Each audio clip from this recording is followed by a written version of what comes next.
Hi, I'm Kristin Omdahl with Red Heart Yarns, and today I want to talk to you about working flat in rows on circular needles. You may already know that you can use circular needles for working in the round, which is really easy, but also working with circular needles flat in rows is a great way to incorporate lots of stitches for bigger projects, and also a way to alleviate some of the weight on your wrists. You can use, this one is a 29-inch circular, and what this one would be good for is like working the front or back of a sweater or something that has not too many stitches, and you can just work back and forth in rows on this like you would with straight needles. Then if you wanted to do larger projects like working an afghan back and forth in rows, you really can't even do that with straight needles. Like for example, this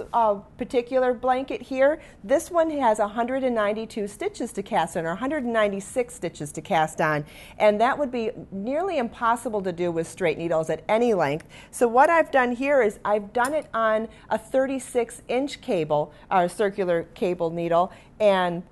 what you're going to do is just knit like you would on any row, and then you just turn your work on the one continuous needle and then work from the other side. This is also a great way to do shawls that you're going to work widthwise if you wanted to cast on a bunch of stitches, or even a shawl that's a triangular shape where you start at the bottom V and decrease and work your way up. That type of shawl sometimes can have upwards of 300 or 500 stitches if you're starting with a ruffle, and a 36-inch cable needle is plenty to get started on something like that.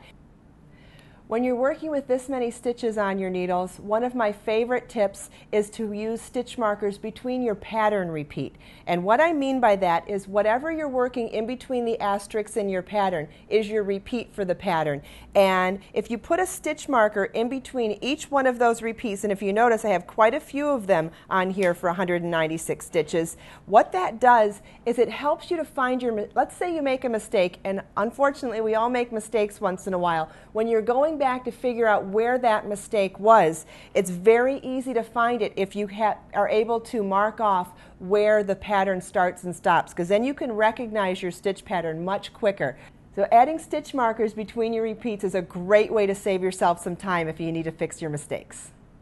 You can find these afghan patterns and many more on our website, so come check it out at redheart.com.